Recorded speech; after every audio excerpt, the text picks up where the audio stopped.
Alors dans l'autre vidéo, je vous parlais des signes du malin qui se fait passer pour le bien.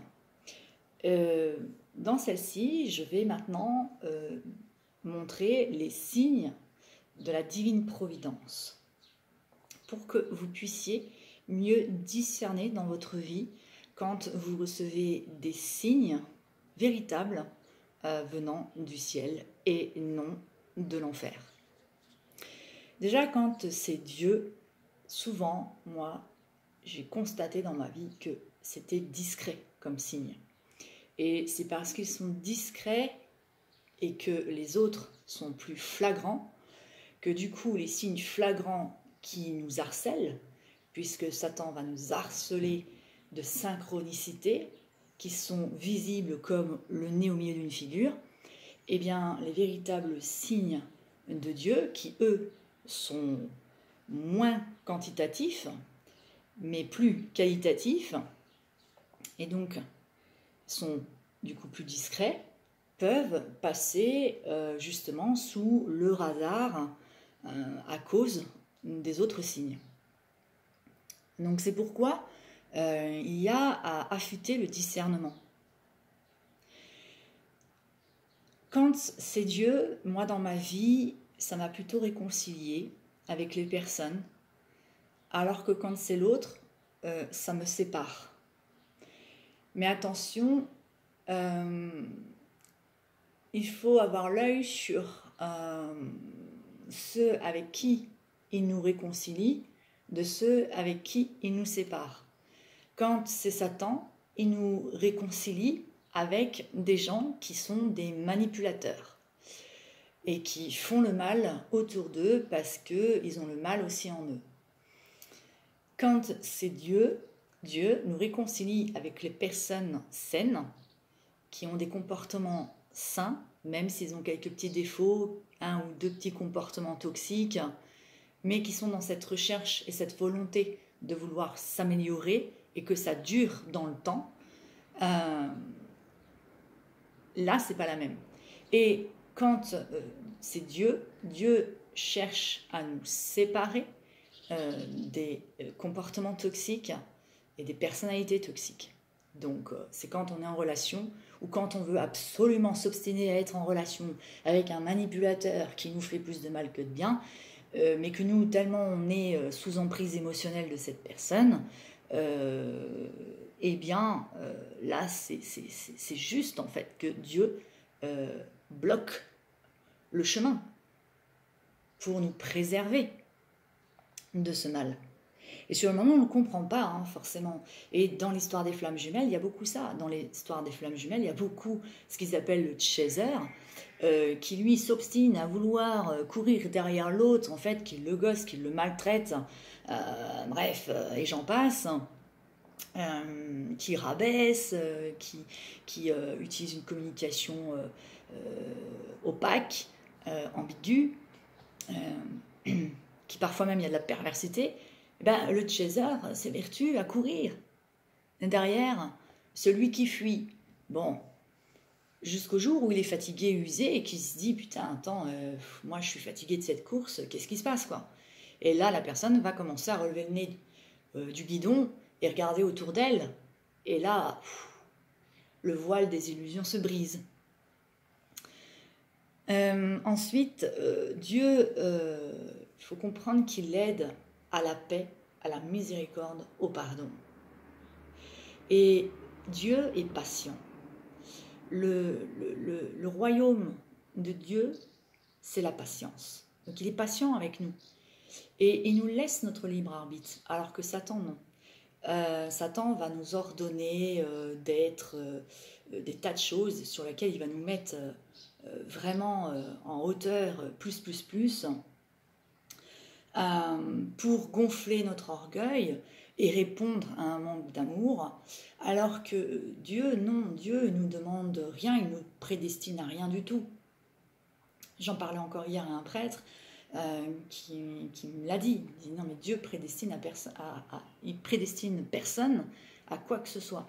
Ça veut dire que nous, êtres humains, comme il nous a fait le cadeau du libre arbitre, du libre choix, nous avons le choix de choisir par notre propre volonté comment nous souhaitons le servir. Alors que Satan, lui, eh bien, il va nous raconter des tonnes d'histoires sur nous, sur des vies antérieures, sur je ne sais quoi d'autre. Et puis, il va dire, non mais toi, t'es une guerrière christique, par exemple. T'es une guerrière christique, comme Jeanne d'Arc. D'ailleurs, tu es... ta vie antérieure était celle de Jeanne d'Arc, machin. Hein. Enfin, dans une vie antérieure, tu étais Jeanne d'Arc, que sais-je encore. Ou une pharaone, ou une viking, des choses comme ça. Et puis, pour faire croire que voilà, tu dois sauver l'humanité. Donc, ça nous fait passer pour au-dessus de Dieu. Donc, c'est d'un orgueil... t'as une forte puissance, ta puissance doit servir à un machin, bon. Dieu ne fait pas ça. Dieu, lui, il observe et il patiente. Il observe quels vont être nos choix et il nous laisse vivre nos choix parce qu'il nous aime, il nous fait ce cadeau et il attend. Il attend patiemment que ça tourne au vinaigre et que derrière, on commence à se poser une question et à voir que nous nous sommes leurrés, que nous nous sommes trompés. Et au moment où là, on se dit « Oh punaise, oh Seigneur, je me suis trompée de chemin. J'ai été sur un chemin qui m'a éloigné de toi. Je le reconnais aujourd'hui, j'ai été aveugle et sourde et je m'en excuse. S'il te plaît Seigneur, aide-moi à me sortir de là. » Et c'est à partir de là qu'il nous tend la main. Pourquoi? Parce qu'il sait pertinemment qu'au niveau psychologique, ça ne sert à rien d'essayer d'agir avant. Parce que nous serons butés dans notre bêtise en fait. Et obstinés et restés dans cette bêtise. Donc c'est pour ça qu'il attend le moment où tout se brise. Et parfois, oui, il va mettre sur notre chemin des personnes ou des outils qui vont nous aider à briser le voile des illusions. Mais quand un outil qui se crée est bon, Satan va tout de suite essayer de s'en emparer pour le dénaturer et pour faire de cet outil un outil faisant le mal plutôt que le bien. Dieu, quand on fait face à lui, on fait face à notre vérité, à la vérité sur nous-mêmes, pour que justement cesse le mensonge sur soi, qu'on arrête de se mentir à soi-même, et donc par conséquent qu'on arrête de mentir aux autres. Alors dans un premier temps, cette vérité peut être très confrontante, très rude. Et comme on n'aime pas souffrir, eh bien c'est pourquoi la majeure partie d'entre nous, dans un premier temps, on fuit cette vérité. Pourtant au fond de nous, on sait que c'est la vérité, notre cœur le sait, mais très rapidement, l'esprit mensonge prend le dessus et c'est là qu'on va se réfugier parfois dans du déni. Parce que la vérité est trop confrontante, on ne veut pas y faire face et on préfère se réfugier dans des tonnes de mensonges pour nous arranger et continuer notre petite vie tranquille. Et c'est ce qui donne une forme d'indifférence à tout le mal qui est aujourd'hui sur Terre. Et parce que les gens préfèrent rester dans une bulle de déni. Donc voilà, c'est comme ça. Donc la vérité dans un premier temps est confrontante, mais dans un deuxième temps, elle est apaisante et salvatrice. Et là, c'est durable, ça dure dans le temps. Satan, lui, à l'inverse, va tout faire pour nous rassurer dès le départ. Dès qu'il y a une vérité qui arrive, paf, lui, il va venir se jeter sur nous avec plusieurs sbires. Et là, attention, ça va être très chaos.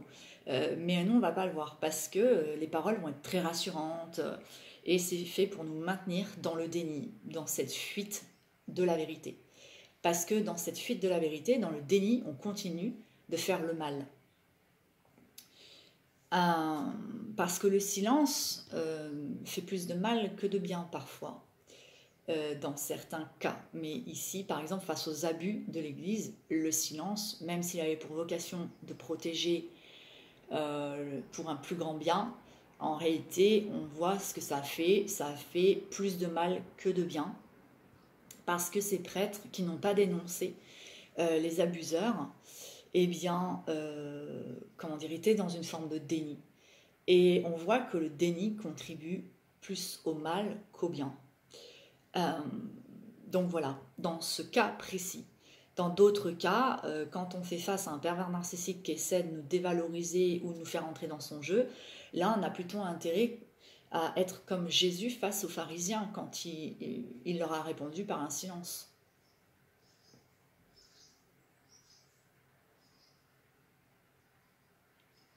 Donc Satan, lui, ne confronte pas à la vérité, au contraire, il va submerger la personne dans les illusions conformistes, il va le vendre aussi du rêve. Donc tous ces coachs qui vous vendent vos rêves en fait, hein, qui vous disent si je vous coach pour arriver à atteindre vos rêves, et si vos rêves c'est d'acheter une villa ou je ne sais quoi, si derrière pour acheter la villa vous avez dû emprunter et que pour rembourser cet emprunt vous êtes obligé d'accepter n'importe quel boulot ou dans ce boulot là vous êtes en souffrance parce que vous avez un patron qui vous dévalorise, qui vous maltraite, qui vous demande une surcharge de productivité pour sa rentabilité à lui, pour que lui puisse vivre confortablement sur votre dos, alors que vous n'arrivez à peine à vivre, à joindre les deux bouts. Votre salaire vous sert juste à survivre. Vous ne partez pas en vacances ni quoi que ce soit, et que même dans certains cas, il peut y avoir du surendettement. Est-ce que vous êtes libre ou est-ce que vous êtes esclave? Première question à se poser. Et ensuite, demandez-vous, qui avez-vous choisi? Est-ce que vous avez choisi Dieu ou l'argent? Qu'est-ce qui domine dans votre vie? Est-ce que c'est les biens matériels, l'argent, ou à l'inverse, est-ce que c'est Dieu? C'est votre liberté d'expression, votre liberté de vivre, votre... Voilà, moi je suis libre en vivant avec l'essentiel. Mes dépenses sont minimales. J'achète des vêtements dès qu'ils sont usés. Je suis sortie de ce que j'étais avant. Quand je travaillais dans le prêt-à-porter, j'achetais énormément de fringues parce que dans ce milieu-là, on me poussait. Il fallait que j'achète les nouvelles collections pour pouvoir les porter, pour les vendre. Je touchais 1350 € net par mois et il fallait que je dépense encore de l'argent pour m'acheter les vêtements parce qu'ils nous offraient un panier de 150 € par collection. 150 €, ça représentait que 3 vêtements. Allô, j'étais à 39 heures, 3 vêtements, 2 t-shirts, un pantalon pour 39 heures. C'est n'importe quoi en fait.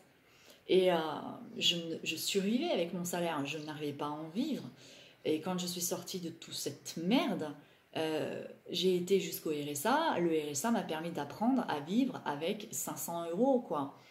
Et donc oui, j'ai dû apprendre à faire du pain, j'ai dû apprendre à faire mes propres trucs et ma propre lessive, tout ça. Mais derrière, je suis dans une liberté. Moi, je m'en fous de ce que peuvent dire les autres sur moi. Ils disent que je suis perchée, ben ouais, dites que je suis perchée, mais moi je suis libre. Je suis pas esclave d'un gourou capitaliste qui cherche à faire de vous des esclaves jusqu'à vous tuer, quoi. Ce sont des vampires qui vont vous sucer le sang jusqu'à ce que vous n'en ayez plus, en fait. C'est pour ça qu'il y a plein de burn-out. Et bref. Donc voilà. Mais voilà, Satan va vous faire courir derrière des rêves. Moi, je vais vous aider à réaliser vos rêves. Hein. Ouais. Et puis derrière, sans vous rendre compte, puisqu'il va vous rendre aveugle et sourd, vous allez être enchaîné comme un esclave.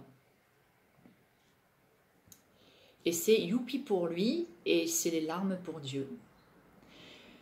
Donc le royaume de Satan, c'est le déni, la mauvaise foi, le mensonge, les demi-vérités, une lumière qui brille tellement fort qu'elle aveugle un aveugle. Et il y a l'harcèlement par les synchronicités. Alors que de l'autre côté, vous avez Dieu, et Dieu, c'est juste un observateur qui vous met face à certaines vérités vous concernant. Et derrière, c'est la patience. C'est la patience. Ce qui console et rassure, c'est quand vous faites face à la vérité. Mais oui, derrière, voilà, moi j'ai vu des personnes de mon entourage, quand ils ont fait face à une vérité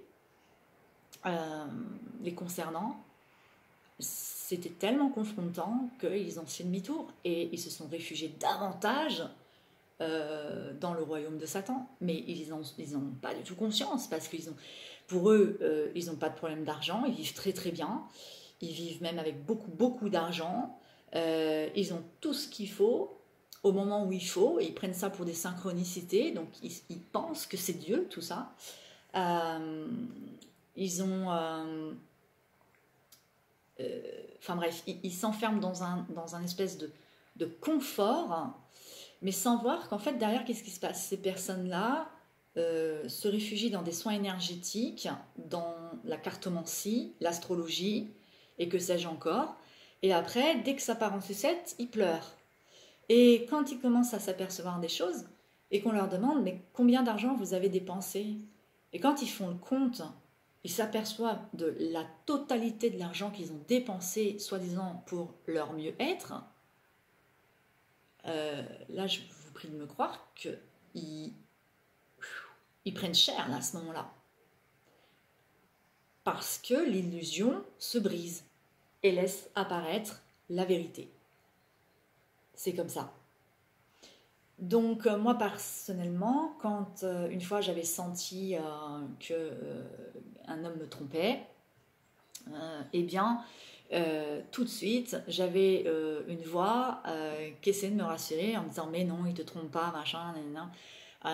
Après le lendemain, le gars il me bloque de tous ses comptes après avoir ajouté dans tous ses comptes une autre nana. Et c'est le fait que j'avais vu qu'il avait ajouté cette nana là sur tous ses comptes que j'étais partie en furie en me disant ah mais je suis sûre qu'il me trompe. Et effectivement, 9 mois plus tard ou 7 mois plus tard, j'apprends qu'effectivement il m'avait bien trompé avec cette nana là, que quand j'étais sur mon lit d'hôpital, le mec s'était barré en Grèce avec cette nana là, et qu'en plus de ça c'était ma personne de confiance. Donc si moi je faisais un arrêt sur bloc opératoire, c'était lui qui était censé répondre au téléphone pour dire ce qu'on faisait.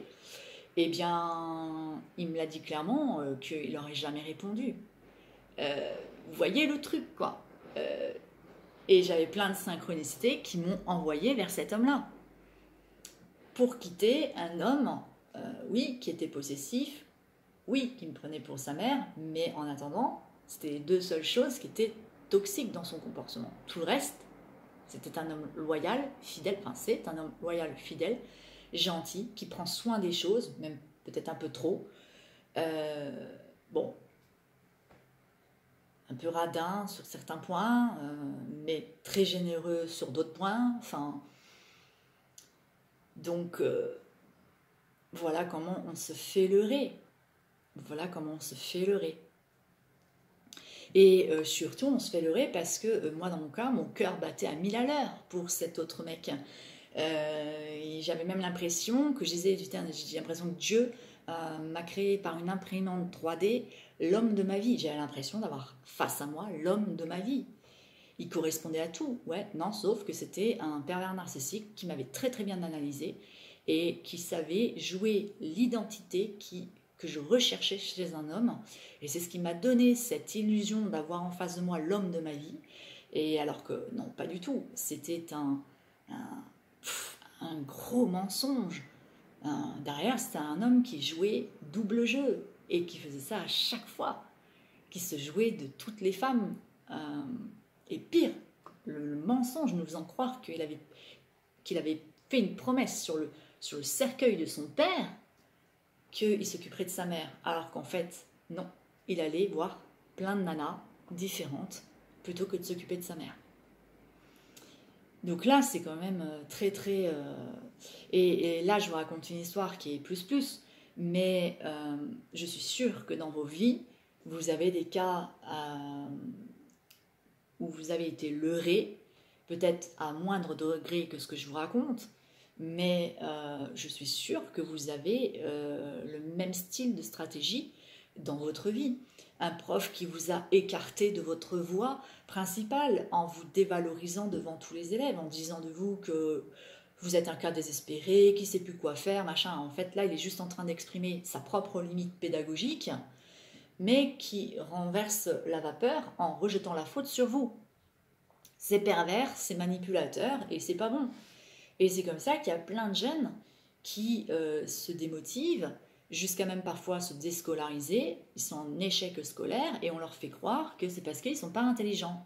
Non, vous êtes intelligents. Ce sont les profs, eux, qui ne sont pas intelligents.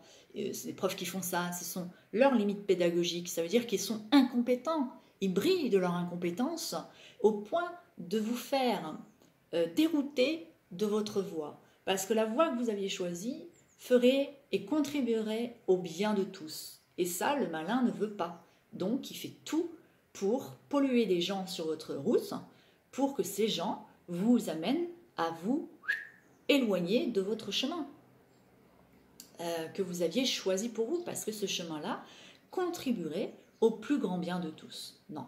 Et lui, Satan, qu'est-ce qu'il veut faire? Il veut vous dénaturer, vous dérouter, pour que le mal entre en vous, de manière à ce que, si le mal entre en vous, eh bien, vous allez créer du mal à l'extérieur de vous. Donc, il veut faire de vous un outil de destruction massive pour faire le mal. Voilà. Il veut que vous contribuiez au mal, pour nourrir le mal et faire de la terre un enfer. Il veut que la terre, elle brûle. Et là, on est en train de s'y conduire. Hein, parce que si la terre, elle brûle, l'homme brûle, en fait. Et il veut conduire les âmes dans sa fournaise à la seconde mort, comme il est écrit dans la Bible. Et la seconde mort, c'est ton âme, elle meurt, en fait. Tu n'as plus de vie éternelle. Non, non, tu crèves. Tu crèves dans la fournaise de l'enfer. Donc, à un moment donné, le combat commence par soi-même, en fait.